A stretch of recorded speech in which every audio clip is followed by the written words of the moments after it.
Bonsoir à tous, elle s'appelait Leïla, Sandra ou encore Marie-Angèle. Toutes ont été assassinées par des hommes qui disaient pourtant les aimer. La violence conjugale est une dramatique réalité. 5 invités ce soir pour en parler. Rita Bonheur pour l'Union des femmes, le procureur de la République Renaud Godel, Roger Cantacuzen qui est sociologue, Fred Galva qui est psychologue spécialisé.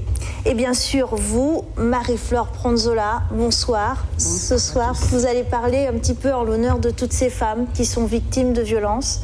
Vous, votre vie a basculé un matin de janvier 2014. Est-ce que vous pouvez un peu nous raconter ce qui s'est passé ? Je peux dire bonsoir à tous. Merci d'être là. Moi, ma vie a été basculée ce 20 janvier 2014. Moi, j'avais fait la connaissance d'un homme qu'on n'a pas beaucoup appris à se connaître. On s'était quittés et après plusieurs fois, il m'a demandé un mariage, je lui ai dit non. Et le matin, de bonne heure, le lundi matin, j'étais pas là le dimanche chez moi, il m'a appelé plusieurs fois. Et le lundi matin, vers 6h30, il s'est présenté chez moi. Je l'ai vu arriver avec un sac au dos. Pour moi, je dis, il est peut-être venu me rendre visite, mais c'était la première fois qu'il avait ce comportement-là. En me mettant déjà appuyé contre le mur, la main au gauche pour me dire que je t'appelle, tu réponds pas, et tu es dans la maison avec un homme. J'ai dit, où c'est que tu avais un homme dans le lit? Il y avait bien un monsieur, mais il était dehors, complètement dehors. Moi, j'étais habillée, pas nue, rien du tout. Et même si j'étais chez moi nue avec un bonhomme, c'est chez moi, j'ai aucun droit pour lui dire, pour lui donner des explications. Et vous étiez déjà séparés, hein? On était déjà séparés. Mais il n'avait jamais donné l'essence d'être l'homme qu'il était devenu ce jour-là. Toujours, il ne discutait pas beaucoup. Il était calme. Mais ce matin-là, quand il s'est approché, il s'est disputé avec le monsieur lui dit, qu'est-ce que tu fais? Qu'est-ce que vous faites là? Qu'est-ce que vous voulez? Qu'est-ce que vous faites? Il dit, je suis en train de nettoyer, de prendre quelques planches pour aller faire un poulailler, puisqu'il avait un poulailler à faire. Et de seul coup, plus rien. Je l'ai vu approcher auprès de la table, à l'intérieur de la maison. Mais je n'ai pas vu à quel moment qu'il a ouvert son bidon qui était dans le sac, dans un bidon de lessive Omo. Il me dit, Marie-Flore, viens voir. Moi, j'approche. De seul coup, c'est l'essence que j'ai vue. Il m'a aspergé l'essence sous la tête et c'est le briquet que j'ai vu en main. C'est là quand j'ai vu, il a allumé le briquet, il a sauté le briquet, que j'ai dit, là, c'est sérieux. De seul coup, je me suis retrouvée, comme on dit, le feu sous moi, sous tout le linge que j'avais qui était collé sous moi, comme si c'était un feu de la Saint-Jean, comme si c'était des bouteilles qu'on a brûlées. J'ai dit, mais c'est pas possible. J'ai dit, qu'est-ce qui m'arrive? De seul coup, je cours dehors, le monsieur m'entend crier, il vient.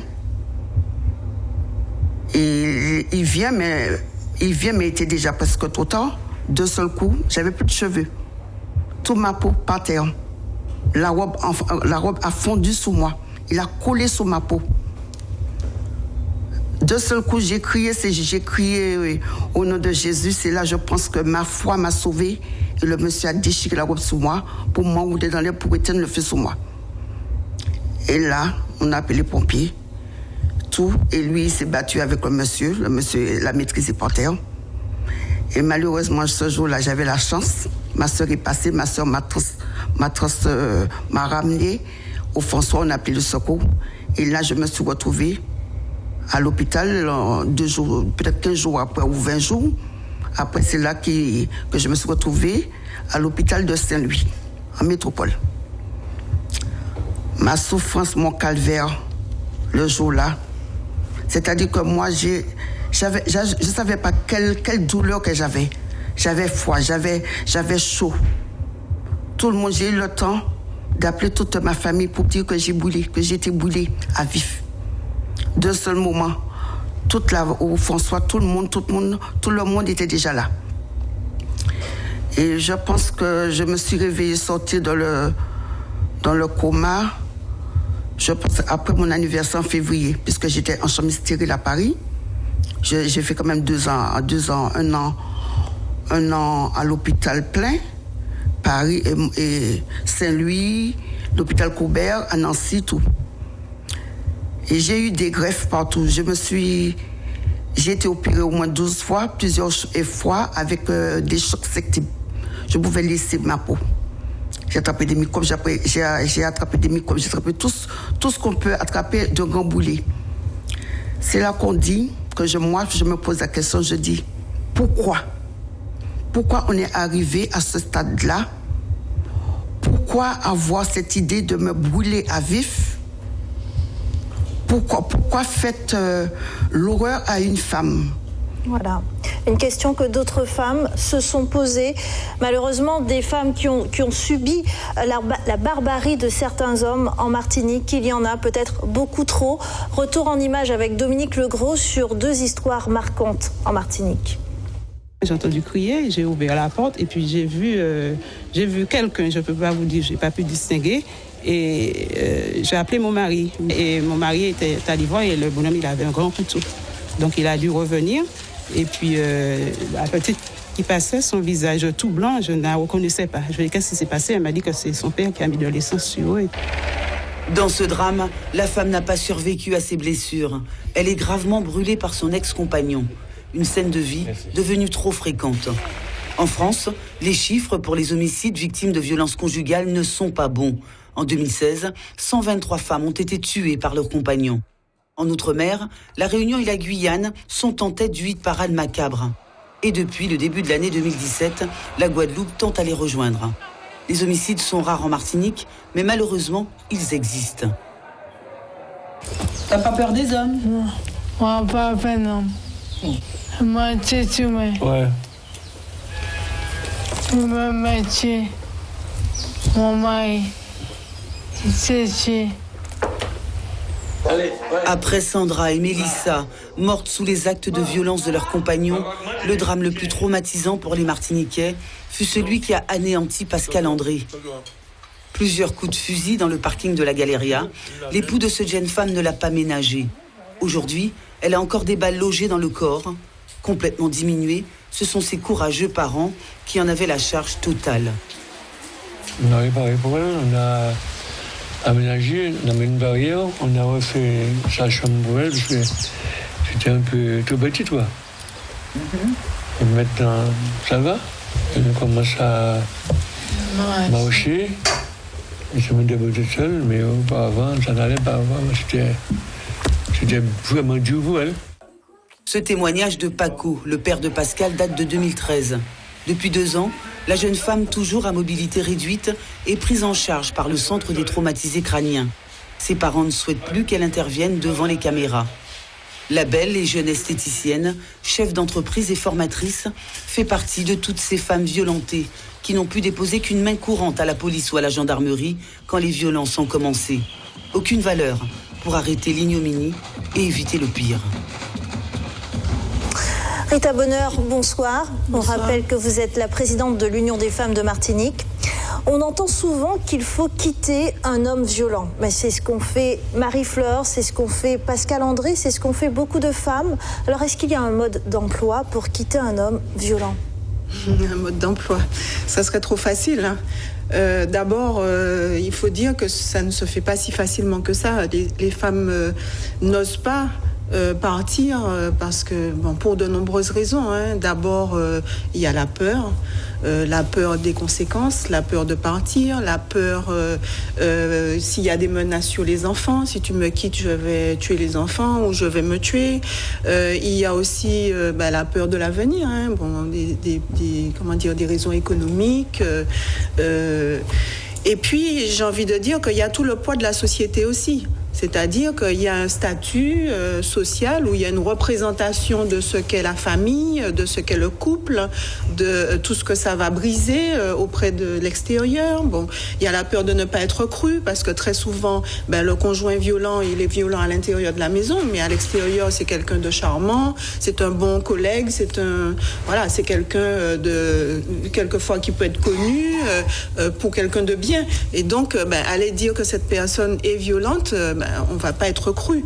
Donc, il y a tout cela qui joue de façon personnelle, je vais dire, par rapport à la société elle-même, qui fait que les femmes ont beaucoup de mal à partir.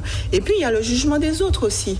Parce que finalement, on sait que tu es... d'abord, ça fait honte de dire qu'on est victime de violence. Ensuite, si on sait que tu es victime et que tu restes là toujours, finalement, c'est pas sous un main, ça va arrêter.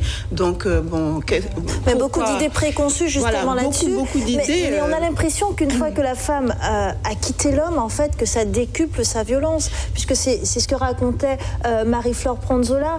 Elle s'était quand même séparée depuis plusieurs mois de son compagnon, Pascal André aussi, avait quitté son mari. Oui, et elles sont parties, ces femmes. Mais et pourtant, elles ont été victimes. C'est que très souvent, la violence est décuplée quand la femme veut quitter. Parce que, effectivement, il faut bien qu'on se rappelle que la violence dans le couple, ce n'est pas simplement un conflit entre deux personnes. C'est un rapport de domination. Ce n'est pas un rapport d'amour. C'est un rapport de domination d'une personne sur l'autre. Eh bien, quand la victime et la personne que vous dominez veut se soustraire à votre domination, forcément, vous n'acceptez pas, la personne n'accepte pas et elle fait tout pour pouvoir garder, en fait, cet objet de domination qu'elle a et elle devient plus violente. Et c'est vrai qu'en Martinique, c'est valable aussi en France, mais en Martinique, tous les meurtres qu'on a eus, les derniers en tout cas, étaient le fait d'hommes qui avaient déjà été quittés par leur compagne. Renaud Godol, bonsoir. Vous êtes le procureur de la République de la Martinique. Bonsoir. Alors, comment protéger juridiquement une femme qui ne subit que des menaces, c'est-à-dire sur laquelle un homme n'a pas encore levé la main, mais qui sait, cette femme sait que peut-être que sa vie est en danger. Est-ce qu'il existe des mesures juridiques, des mesures pénales pour mettre ces femmes en sécurité ? Alors effectivement, comme vous venez d'indiquer, c'est vrai que là, le témoignage auquel vous avez bien voulu vous livrer, vraiment, moi je vous en remercie parce que je crois que c'est absolument fondamental, porte sur les violences dans leur expression la plus forte. Et en revanche, si on veut absolument lutter et faire en sorte qu'on n'en arrive pas à ces extrémités-là, il faut, de mon point de vue, mais c'est quelque chose vraiment auquel je suis extrêmement attaché, s'attacher à lutter contre les violences dès le tout premier niveau. Et en l'occurrence, c'est vrai que le premier niveau, souvent, ça commence par des menaces. Et pendant longtemps, nous étions assez peu armés pour lutter contre ces, je dirais, mais avec beaucoup de guillemets, ces simples menaces qui étaient des menaces effectivement récurrentes en l'occurrence sur des conjoints, des conjointes, mais qui ne se traduisaient pas par des violences physiques proprement dites. Et là, la loi nous a quand même aidés, puisque récemment, une loi est intervenue pour maintenant réprimer ce que l'on appelle les violences psychologiques. Et les violences psychologiques, précisément, c'est le fait de s'en prendre ainsi à son conjoint en la harcelant par des propos réguliers, en l'occurrence de menaces de violence ou des propos dégradants extrêmement multiples. Et à ce moment-là, effectivement, on a bien une qualification pénale qui existe sous la forme de violence psychologique. Après, voilà, exactement. La difficulté, c'est que là, nous avons l'outil juridique. C'est déjà une chose, c'est déjà un point absolument fondamental. Après, il y a la question de la preuve, vous avez raison, et ça, en l'occurrence, c'est une véritable difficulté, et en l'occurrence, effectivement, la difficulté, c'est que trop souvent, ces violences psychologiques ont lieu hors tout témoin, puisque, en l'occurrence, eh bien, comme vous l'avez parfaitement indiqué tout à l'heure, nous avons, en l'occurrence, des personnes qui peuvent, à l'extérieur, se comporter comme des maris modèles et qui, au sein du couple, en revanche, peuvent se montrer sous un tout autre visage. Et c'est vrai que là, bien souvent, nous avons une difficulté pour recueillir cette preuve. Là, il n'y a pas de recette miracle. Je dirais que, effectivement, si on parvient à obtenir donc des enregistrements de ce qui peut se produire, si évidemment, parce que quand même parfois la personne commet des erreurs et commet en l'occurrence ce type de harcèlement, soit en présence de témoins, ça arrive, soit également beaucoup avec des moyens de communication par SMS, par exemple. Extrêmement souvent, on le voit de plus en plus, SMS, WhatsApp, etc. Et là, évidemment, on peut avoir des éléments de preuve qui peuvent évidemment servir. Fred Galva, bonsoir. Vous êtes psychologue spécialisé. Alors, comment expliquer justement que la rupture, comme on l'a vu tout à l'heure, on revient un petit peu sur tout ce qui s'est passé, comment expliquer que la rupture puisse représenter un danger, en fait, même un danger de vie ou de mort pour ces femmes? Qu'est-ce qui explique que souvent ces hommes passent à l'acte? Alors, je vais retourner à la question. Comment ça se fait que cette rupture soit si mal vécue par les auteurs? Parce qu'en fait, les femmes, lorsqu'elles décident de partir, c'est parce qu'elles mettent en place des process de protection. Elles sont parfaitement conscientes du fait qu'elles veuillent partir. En revanche, ce qui est intéressant, à mon avis, parce que moi j'interviens principalement en direction de ces auteurs de violence, ce qu'il faut essayer de comprendre, c'est pourquoi ça paraît si compliqué pour eux d'accepter cette rupture. Moi, la première des choses que j'ai constatées, c'est que même lorsqu'ils ont été condamnés, ça leur paraît encore difficile de comprendre qu'ils aient été condamnés. C'est comme si, quelque part, ils trouvaient des éléments sociétaux qui viendraient légitimer leur position. Et on a du mal à faire prendre conscience, lorsqu'on met en place ces groupes de responsabilisation pour des personnes condamnées, qui ont été jugées, condamnées, voire parfois incarcérées, et lorsqu'ils ressortent et qu'ils sont en sursis et mis à l'épreuve, lorsqu'on revient sur l'acte de condamnation, ils sont encore en train de dire que c'est la justice qui est du côté des femmes, et que les policiers, enfin toutes les forces de l'ordre protègent les femmes et que ont été victimes de ça. C'est pour vous dire combien c'est compliqué de faire prendre conscience à ces auteurs de violence que cette séparation doit être acceptée, qu'ils doivent comprendre, et c'est vraiment compliqué, doivent comprendre que leur conjointe, puisque écoutez, il faut le dire, les violences conjugales sont en grande majorité faites aux femmes. On a effectivement des situations où les hommes ont été victimes, mais elles sont en tout cas dans le panel, dans l'échantillon que j'ai au bout de 10 années d'expérience, je constate que finalement les condamnations essentiellement concernent les hommes. Eh bien, je veux vous dire qu'ils ont le sentiment que souvent ils avaient des droits sur cette personne et que cette personne quelque part leur appartenait. Voilà. Et qu'on leur a pris quelque chose lorsque il y a en plus une médiation judiciaire qui vient derrière. Ce qui est vrai aussi, c'est que je crois il y a ce phénomène-là, et puis il y a également le sentiment de honte. C'est-à-dire que quelqu'un qui a commis des faits, par exemple de vol, à la limite, en tout cas nous c'est ce qu'on constate lorsque ces personnes-là sont traduites en justice, on part en tout cas ce sentiment de honte d'avoir commis ces faits-là. C'est quelque chose qu'ils peuvent assumer, je dirais, à l'intérieur et à l'extérieur. Alors que s'agissant des violences au sein du couple, très souvent nous avons des personnes qui en revanche n'assument pas, ne peuvent pas assumer ce qu'ils ont commis. Et ce qui fait que ce sont des cas pour lesquels quasiment systématiquement nous faisons en sorte qu'il y a non seulement un jugement, mais également qu'il y ait un suivi derrière.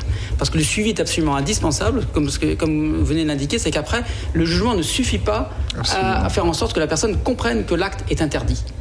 Et en l'occurrence, il faut qu'il y ait un travail à la suite de ce jugement-là pour éviter la récidive, parce que c'est bien évidemment la première des choses que nous recherchons au travers des décisions de justice qui sont rendues. Roger Cantacuzen, bonsoir. Vous êtes sociologue aussi, également spécialisé sur ces questions. Alors, vous avez étudié le phénomène en Martinique. Est-ce qu'il y a des particularités qu'on peut dégager dans la société martiniquaise concernant ces violences conjugales ? Alors, ce qu'on peut noter, les enquêtes qui ont été menées depuis une dizaine d'années nous montrent quoi ? Que tout territoire confondu, c'est-à-dire métropole et territoire d'outre-mer, le premier lieu de violence, des violences qui sont subies par les femmes, c'est d'abord la relation conjugale. C'est vraiment dans la relation amoureuse que finalement les femmes sont le plus en danger. Alors que normalement, ce serait l'endroit où elles sont le plus en sécurité. C'est différent pour les hommes. Les hommes, c'est plus sur la voie publique. Mais les femmes, c'est vraiment dans la relation amoureuse qu'elles se retrouvent en danger. Et là où on trouve une différence peut-être qu'il y a entre la Martinique et la métropole, par exemple, c'est sur la question des violences sexuelles. C'est-à-dire que par ailleurs, pour ce qui concerne les violences psychologiques, pour ce qui concerne les violences physiques, on va retrouver des taux à peu près similaires. En revanche, sur la question des violences sexuelles, on a un taux d'à peu près 7,6% de femmes qui déclarent des violences sexuelles dans le cadre des enquêtes réalisées, alors que ce taux est d'à peu près 1,1% en France. Donc on voit qu'on a un écart qui est quand même considérable. On est quand même sur une caractéristique bien locale. Oui. Marie-Flore Pranzola, est-ce qu'avant ce passage à l'acte, est-ce que votre compagnon s'était déjà montré violent vis-à-vis de vous ? Pas du tout. Pas du tout, il était calme. Il ne parlait pas beaucoup.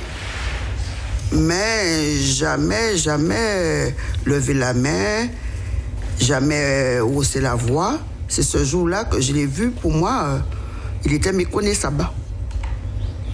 Moi, je me suis posé des questions. Est-ce qu'il cachait ses actes ? Est-ce qu'il cachait comment il a agi ?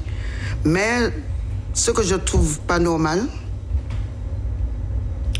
il a mijoté tout son plan depuis le dimanche soir. Prendre un taxico à l'autre pour venir juste dans ma commune. Et aucun moment, dans sa tête, il n'a pas dit si je fais ça, je vais faire du mal autour de moi et moi-même, je vais me détruire. Je me demande si ces hommes-là qui font du mal aux femmes, si un homme battait leur mère, comment ils allaient réagir. Et même ces filles, si un homme les tabassait, les brûlait, qu'est-ce qu'ils allaient faire? Alors je trouve quand même, oui, c'est des actes de barbarie. C'est des trucs qui n'a pas de réponse, qui n'a pas de nom. Pour moi personnellement, je trouve que je suis dans un cauchemar et je ne me suis jamais réveillée. Alors, Marie-Flore Pranzola, vous avez énormément de messages sur les réseaux sociaux, Facebook et Twitter. Bravo pour votre courage. Comme vous l'avez dit, votre foi a été sauvée. Soyez bénis. Bravo pour vous. Une question également de justice. Quelle peine de justice est prévue pour un homme violent ? Que je vous pose à vous, monsieur le procureur. Ça va tout dépend évidemment de la gravité de l'acte commis.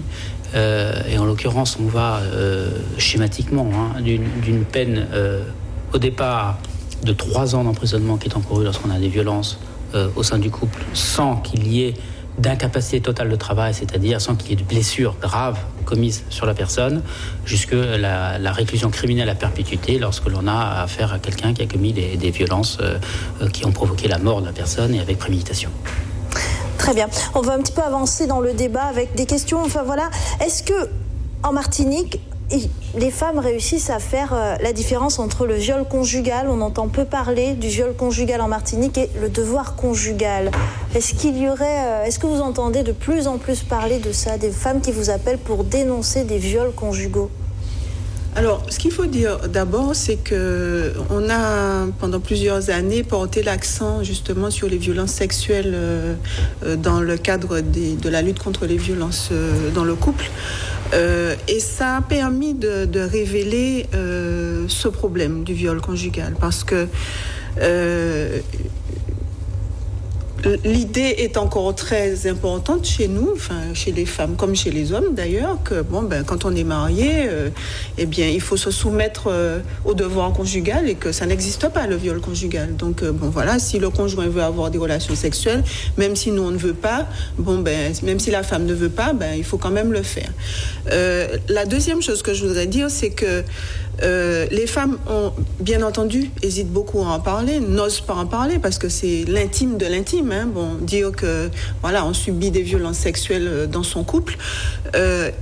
Or, est-ce qu'on peut dire qu'une femme qui est victime d'autres formes de violence, c'est-à-dire violence physique, violence psychologique, violence économique, etc., donc il y a une tension en permanence dans son couple, est-ce qu'on peut penser que cette personne puisse avoir une sexualité épanouie avec son conjoint? Donc forcément, dans la grande majorité des cas, on est dans des cas de violence sexuelle à l'intérieur du couple. Et c'est vrai qu'on a encore, même chez les jeunes, cette réflexion qui est de dire, le viol dans le couple, ça n'existe pas puisque c'est mon mari, je dois, ou bien lui qui dit c'est ma femme, donc elle doit. Voilà. Alors, ce que Rita dit est très très fort, parce qu'en fait, lorsque ces personnes, nous les retrouvons à nouveau dans ces groupes de suivi dont parlait Monsieur le procureur, nous arrivons nous disséquons en fait l'acte pour permettre évidemment à l'auteur non seulement de prendre conscience de la gravité de son acte, mais aussi de l'incidence psychologique que l'acte a induit sur la victime. Ce sont des critères pour nous qui sont importants pour apprécier le degré de récidive possible, la potentialité de récidive. Et qu'est-ce qu'on constate en fait? Et il peut y avoir chez l'auteur une description très générale de cette violence et pour aller dans ton sens. Alors, est-ce que c'est parce que les victimes, finalement, n'arrivent pas à révéler la dimension du viol au sein du couple, mais il y a très peu qui abordent cette question dans les groupes, comme si quelque part, moi j'ai deux hypothèses, soit parce qu'ils n'ont pas fait l'objet de traitement judiciaire sur cette question parce qu'elle n'a pas été abordée lors des audiences, etc., soit parce que effectivement ça participe d'un déni, puisque c'est pour eux normal d'avoir finalement eu des relations non consenties. Mais est-ce que le déni finalement il n'est pas au sein même du couple? Est-ce que les femmes des fois savent qu'elles subissent un viol conjugal? C'est la question qu'on peut se poser, puisque, en lisant, en faisant quand même quelques recherches, on s'aperçoit que souvent les femmes sont dans la violence, mais n'en ont pas conscience. Alors, est-ce que c'est quelque chose, par exemple, qui se retrouve dans le cas du viol conjugal, M. Cantacuser? Alors, on retrouve effectivement assez souvent ça dans le cadre du viol. Lorsque l'on parle des enquêtes qualitatives, lorsqu'on discute avec les femmes, en fait, on se rend compte que, d'ailleurs, les enquêtes qui ont été menées, les termes de violence n'étaient pas utilisés. On demandait plutôt des faits. Et on se rend compte que souvent les gens ne pensaient pas forcément que c'était un viol, ne pensaient pas forcément que c'était une violence. Elles en prenaient souvent conscience, en fait, généralement après avoir vu une émission, après avoir vu un témoignage, et se reconnaissaient dans ces témoignages-là. Et c'est quand même assez important parce que lorsqu'on étudie la question des viols, les enquêtes qui ont été réalisées, les enquêtes nationales sur les violences faites aux femmes, qui est la principale enquête, montrent que 2/3 des viols sont des viols conjugaux, en fait. Et une bonne partie des autres viols peuvent être intrafamiliaux, mais 2/3 des viols sur la tranche 20-59 ans, c'est quand même des viols conjugaux. Monsieur le procureur. Non, simplement pour effectivement confirmer. Et c'est vrai que, en l'occurrence, on a, d'après l'étude que vous avez menée, mais c'est pas la seule. Et il y a également d'autres facteurs qui nous permettent de penser qu'effectivement, il y a peut-être en Martinique, en caractéristique, le fait que ces violences sexuelles sont encore moins, sont pas plus dénoncées ici qu'en métropole, alors que ces études-là semblent montrer qu'elles sont effectivement, ces violences sexuelles sont plus nombreuses ici en Martinique qu'ailleurs. Et c'est vrai que c'est inquiétant parce que si nous n'avons pas plus de plaintes qu'ailleurs en métropole, ça veut bien dire qu'il y a ce qu'on appelle le chiffre gris, c'est-à-dire les faits qui sont commis mais qui ne sont pas dénoncés au service de justice, est plus élevé qu'ailleurs. Et ce qui veut dire qu'il y a encore, je crois, un gros travail à faire en termes d'information de ces femmes. Et je crois que là aussi, il faut être absolument très clair pour dire que non seulement les violences sexuelles au sein du couple sont réprimées, mais elles sont même plus sévèrement réprimées que des violences sexuelles hors du couple. Parce qu'en l'occurrence, on considère que le conjoint est dans une situation de faiblesse. Vous le disiez tout à l'heure, ces violences-là les femmes sont essentiellement victimes de violences au sein du couple. C'est-à-dire qu'elles sont en situation de vulnérabilité, c'est quand même pas le moindre des paradoxes, au sein même de leur maison, au sein même de leur habitation, plutôt qu'à l'extérieur.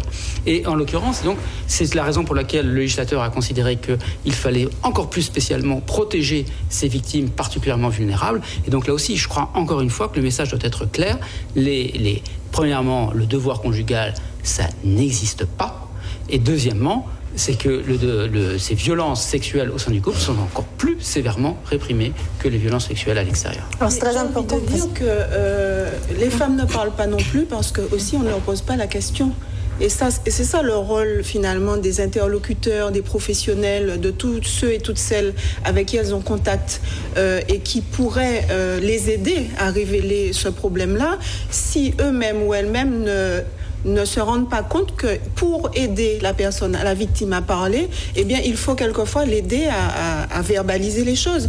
Donc, parce que eux-mêmes, les professionnels, quels qu'ils soient, médecins, enfin bon, aujourd'hui, on dit que au niveau des professionnels de santé, par exemple, il faut poser systématiquement la question à une patiente qui vient, de savoir est-ce qu'elle est victime de violence. Mais lui poser la question de victime de violence sexuelle, il faut le faire parce que ça va peut-être l'aider à parler. Depuis ces 5 années de campagne dont j'ai parlé précédemment, les campagnes de lutte contre les violences envers les femmes, eh bien nous avons au niveau de l'espace d'écoute de l'UFM décidé avec les intervenantes sociales justement de poser systématiquement cette question. Eh bien c'est quelque part un soulagement pour les femmes de se dire on me pose la question, ça veut dire que je peux en parler. Je vous donne un exemple parce que il faut pas être seulement dans le comment va-t-on dire ça dans le littéral. Ce matin, je discutais avec une des intervenantes sociales qui me dit, j'ai un témoignage d'une femme qui m'a dit, il me traite de cochonnerie toute la journée et après il monte sur moi. Je suis crue, excusez-moi, mais c'est la réalité, c'est ça. C'est-à-dire que si on n'avait pas posé la question à cette femme, elle n'aurait jamais osé dire ça. Et après, oui, c'est vrai, elle ne va pas dire c'est un viol conjugal, mais quand même, elle est mal. Elle est mal. Et le professionnel, son rôle, c'est de l'aider à mettre un mot sur ce qui lui arrive et de lui dire ce qui t'arrive là et qui te met si mal, eh bien ça s'appelle un viol conjugal et c'est puni par la loi. Parce que justement pour beaucoup de... Ce que dit Mme Bonheur est juste parce qu'en fait, il y a aussi un peu une sorte de crainte des institutions. Parce que beaucoup des femmes qui ont été enquêtées, beaucoup des femmes qui ont parlé, en fait, on avait un peu parlé dans le cadre de la famille, dans le cadre des proches, mais en dehors de ce cadre-là, non. Et aucune des femmes qui a subi un viol, en tout cas, n'avait porté plainte en justice. On a un écart qui est assez important parce qu'il y a à peu près... par rapport au nombre de plaintes enregistrées, on peut considérer que ça correspond à peu près à 5% des faits réels qui ont pu... enfin, l'écart qui est en tout cas entre l'enquête et les faits... Mais vous disiez tout à l'heure tous un petit peu, vous êtes revenus sur quelque chose d'important, c'est le couple. On a l'impression que finalement le couple est peut-être plus important que les coups et que beaucoup de femmes vont peut-être rester dans des conditions atroces de souffrance pour protéger leur couple. C'est quelque chose qu'on retrouve beaucoup en Martinique ? A priori, c'est quand même un idéal pour ces personnes, le couple, de point de vue... on peut prendre le prix à travers plein de prismes, religieux, philosophiques, c'est quand même l'idéal. Et en plus, sans compter que dans la famille, on porte cette valeur. Et quand on est en échec... parce que les relations ne fonctionnent pas dans le couple. Les femmes qui sont victimes, elles se sentent particulièrement isolées puisque elles sont loin de cet idéal. Il y a un échec personnel qu'elles portent et qui les amène non seulement à être isolées, mais ne pas avoir la possibilité d'en parler au sein même de leur famille. Ouais. Parce qu'en fait, c'est déjà difficile de parler de ces difficultés, de ces violences dans le couple, mais parler à sa famille des violences sexuelles que l'on subit dans le couple, là, ça paraît très, très compliqué. Impensable même. Et puis, il y a un autre aspect aussi qui apparaît, c'est quand on étudie le cycle des violences, c'est qu'il y a une espèce de jeu de ressort entre, d'un côté, la séduction dans le couple, le cas du couple, entre des moments de séduction et des moments de tension qui débouchent sur des violences. Donc c'est rare que la violence s'exerce en permanence. En général, dans le couple, il y a un petit peu l'auteur des violences. À certains moments, il sera plus en phase de séduction, en phase où il est vraiment très gentil, où il offre des cadeaux. Et puis, à un moment, il y a une sorte de crise. Et là, à ce moment-là, il y a des coups, il y a des violences qui arrivent. Mais après ces violences, on revient à un moment où, excuse-moi, mais souvent avec une culpabilisation de l'autre. Excuse-moi, mais c'est quand même de ta faute, tu n'aurais pas dû faire telle chose. Tu m'as énervé. Et c'est parce que tu m'as énervé que j'ai fait ça, mais... Donc il y a cette espèce de jeu qui s'appelle le cycle de la violence qui est important et qui fait que quelquefois la victime se dit bon, ça ira mieux, donc on reste en fait dans la situation. Qui déstabilise aussi finalement la victime parce que elle sait plus sur quel pied danser. Ouais. Je reprends encore des exemples de femmes puisqu'on en reçoit un nombre certain chaque année, dont une disait mais moi je sais jamais comment ça va se passer. C'est-à-dire, qu'est-ce qui va déclencher la violence? Ou bien est-ce qu'il va venir avec des fleurs? Ou bien est-ce que je vais me ramasser des coups parce que, je ne sais pas, une fourchette est tombée par terre et que, tout de suite, c'est l'escalade de la violence. Donc, ça aussi, c'est une forme d'emprise et c'est une forme qui déstabilise complètement la victime et qui lui enlève la capacité de réfléchir, la capacité de réagir, la capacité de pouvoir dire, non, je ne veux plus de ça, jusqu'à ce qu'il y ait un déclic. Heureusement, qui arrive à un certain moment. Mais c'est vrai que ce cycle de la violence, il est extrêmement négatif et nocif pour la victime. Marie-Flore Pronzola, je vous ai vu réagir quand M. Cantacuzène disait que finalement, ils reviennent souvent avec des fleurs, avec des cadeaux, qu'ils sont séduisants. Il était comme ça, votre compagnon? Non. Il ne m'a jamais offert de cadeaux, ni machin, puisqu'il n'est pas resté longtemps, puisque moi, je travaillais sous l'îlet. J'étais jamais chez moi.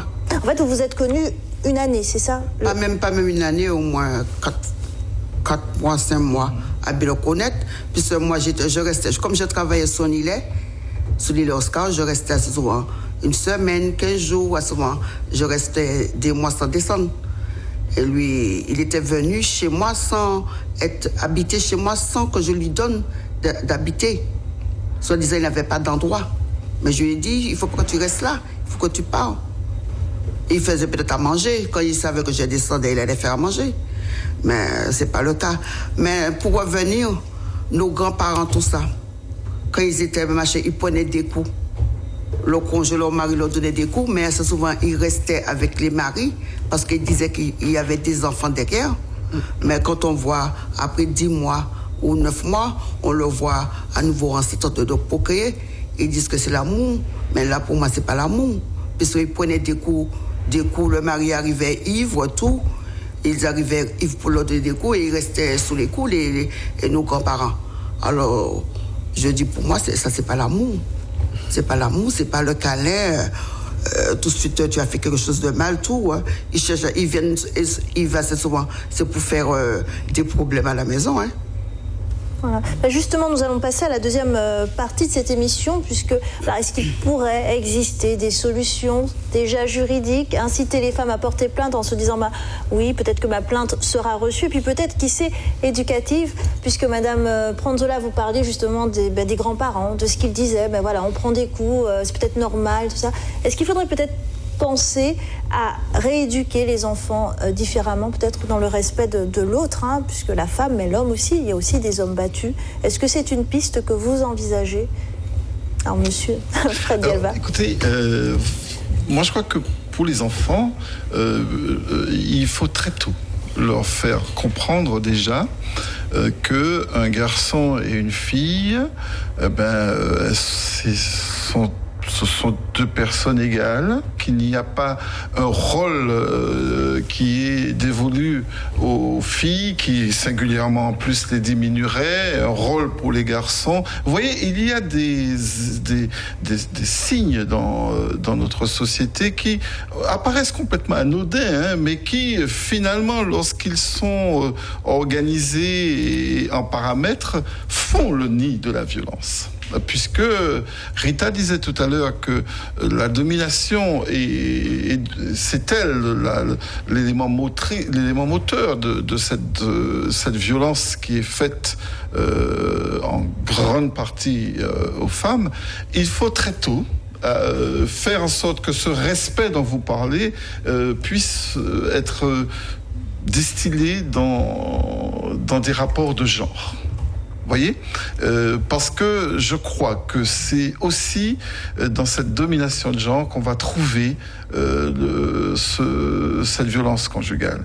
Il faut très tôt organiser les choses pour que les garçons et les garçons respectent les petites filles et vice versa, mais que ça soit fait de façon à ce que cette société évolue de façon plus harmonieuse, pas de façon aussi déséquilibrée. Alors, c'est ça, parce qu'en fait, on ne peut pas dissocier la violence conjugale, la violence dans le couple, des autres données, si vous voulez, qui caractérisent la situation des femmes dans la société. On est dans un rapport inégalitaire entre les femmes et les hommes dans la société d'aujourd'hui, dans la nôtre comme dans quasiment toutes les sociétés. Et donc, cette violence dans le couple, c'est un des éléments qui peut aller jusqu'au tragique. C'est un des éléments de cette inégalité, de ces discriminations que les femmes subissent. Donc, et il y a un continuum aussi des violences. Enfin, on l'a vu dans l'enquête que des femmes qui sont victimes de violences dans le couple, du fait de leur vulnérabilité, se retrouvent aussi victimes de violences dans le monde du travail, où elles ont été victimes de violences avant dans leur enfance. Donc, il ne faut pas isoler cette forme de violence des autres, et je dirais de la situation, comme tu dis, de la situation générale.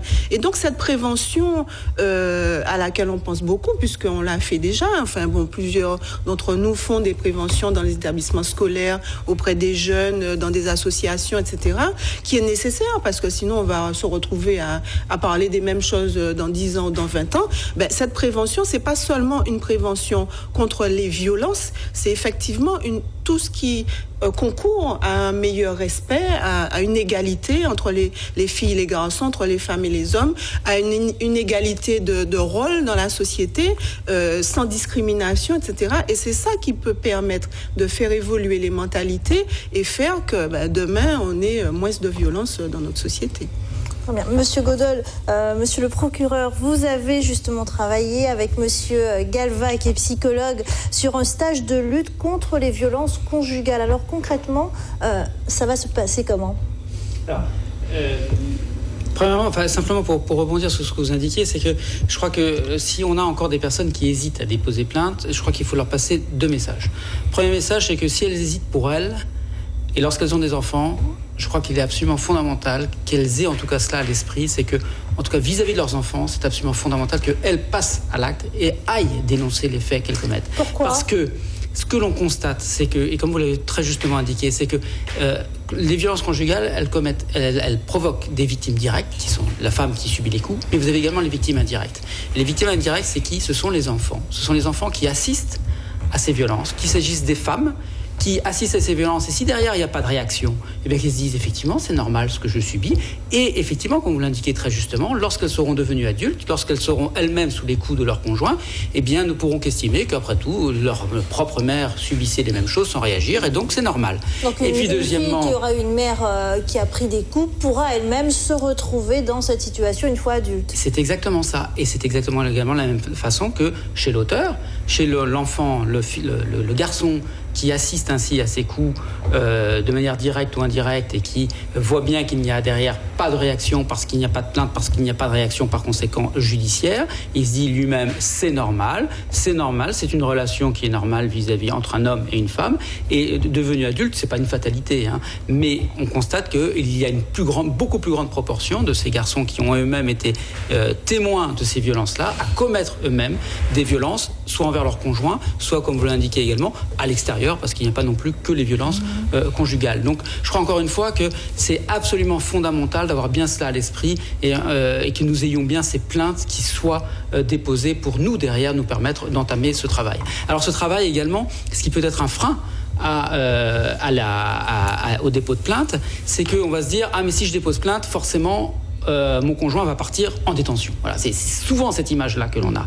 Et je crois que là, le message à passer, c'est que c'est pas la seule réponse judiciaire. La réponse judiciaire, c'est pas uniquement mettre les personnes en détention, parce que ce ne serait pas efficace, et parce que, en l'occurrence, sinon, précisément, on aura encore moins de personnes qui iront déposer plainte. Et l'objectif, c'est que on ait des plaintes dès la première gifle. Parce que tout à l'heure, vous indiquiez que vous-même, je crois tout à l'heure, dans malheureusement les faits extrêmes dont vous avez été la victime, il n'y avait pas eu de faits préalables. Mais j'ajouterais peut-être qu'il n'y a pas eu de faits préalables vis-à-vis de vous.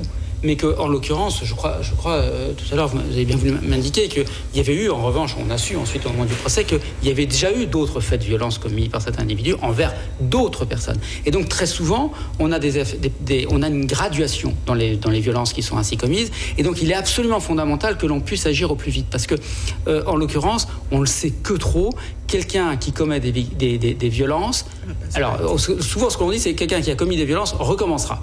Moi, j'ajouterais quand même, parce que j'espère être un tout petit peu moins pessimiste, c'est que quelqu'un recommettra effectivement des violences.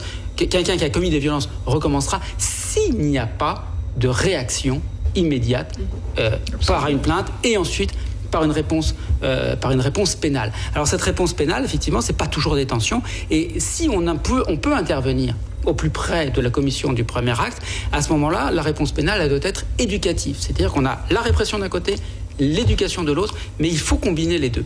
Et l'idée, en l'occurrence, c'est que si on arrive à intervenir ainsi au moment du premier geste, la première gifle, je dirais, qui a été ainsi perpétrée, eh bien l'idée, c'est de dire, très bien, on agit, on condamne, mais cette condamnation-là va passer par un stage. C'est-à-dire qu'on va obliger la personne à suivre un stage au cours duquel on va lui inculquer quelques notions ou lui rappeler, je l'espère, quelques notions, en l'occurrence minimum de savoir-être, de savoir-vivre en société de manière générale et au sein du couple en second lieu.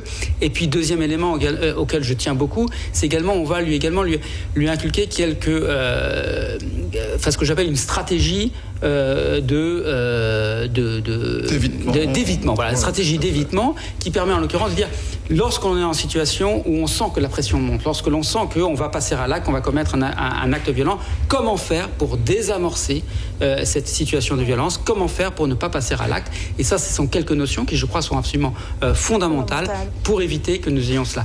Et puis parallèlement à ce stage auquel est condamnée la personne, qu'il doit ainsi réaliser, il y a également un accompagnement de la victime qui est absolument fondamental pour que également qu'elle-même puisse savoir qu'il y a eu cette réponse-là qui est donnée et qu'elle-même ainsi puisse savoir quels sont les dispositifs qui existent si jamais il devait y avoir de nouveaux faits.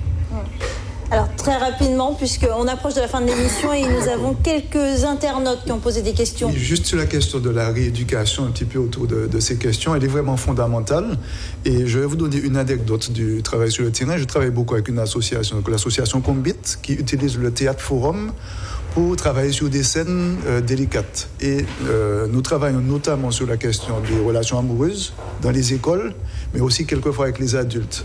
Et dans l'une des scènes où un garçon se montre très jaloux, très possessif, presque violent, mais à la fin il dit « oui, mais si je suis jaloux, c'est parce que je t'aime », nous avons deux réactions complètement différentes selon la tranche d'âge. Quand il s'agit de jeunes scolaires ou lycéens, collégiens, très souvent, ce sont souvent des jeunes filles qui disent « ah, quand il dit « si je suis jaloux, c'est parce que je t'aime », très souvent les jeunes filles disent « ah, comme c'est mignon ». Nous faisons exactement la même scène devant des publics adultes et là, il y a systématiquement des femmes qui se lèvent dans la salle et qui disent « cette situation-là, je ne veux plus la revivre ». Donc, la perception qu'on a de l'amour est complètement différente selon qu'on ait vraiment déjà vécu une relation amoureuse de jalousie ou selon qu'on entame un petit peu les relations amoureuses. Il y a une espèce comment dirais-je, d'image idéale de la jalousie comme étant de l'amour. Une preuve d'amour, et même quelquefois. Alors, il reste très peu de temps. Alors, quelques questions. Peut-on soigner définitivement un homme violent ? Alors, soigner, je ne vais pas dire soigner. Parce qu'en fait, quand j'ai écouté avec beaucoup d'attention le parcours de Mme Ponzola, je me suis dit, cet homme n'est pas malade, puisque vous dites vous-même qu'il a eu le temps de penser, repenser, et qu'il a eu le temps d'intérioriser, et certainement aussi de pouvoir inhiber ce qu'il allait faire. Je ne pense pas qu'il faille parler de soins. En dehors de quelques comorbidités, on est bien d'accord, s'il y a eu alcool, etc. Mais ce qui est important de faire en revanche, c'est de mettre en place, et avec monsieur le procureur, on commencera dès la première gifle, comme il dit, il faut mettre en place des actions de responsabilisation pour prévenir la récidive. Dernière question. De préférence sous contrainte. Je suis témoin de violences conjugales, de menaces. Quelle est la portée juridique de mon témoignage ? C'est fondamental. C'est fondamental. Je crois qu'effectivement, lorsqu'on a des témoins, encore une fois, c'est ce qu'on disait tout à l'heure, bien souvent, on se heurte au problème de la preuve. Donc là, en l'occurrence, lorsqu'on a des personnes qui témoignent de violences qui ont ainsi été commises, c'est au contraire quelque chose que nous recherchons absolument, parce que cela étaye un dossier et nous permet, nous, ensuite, d'exercer des poursuites.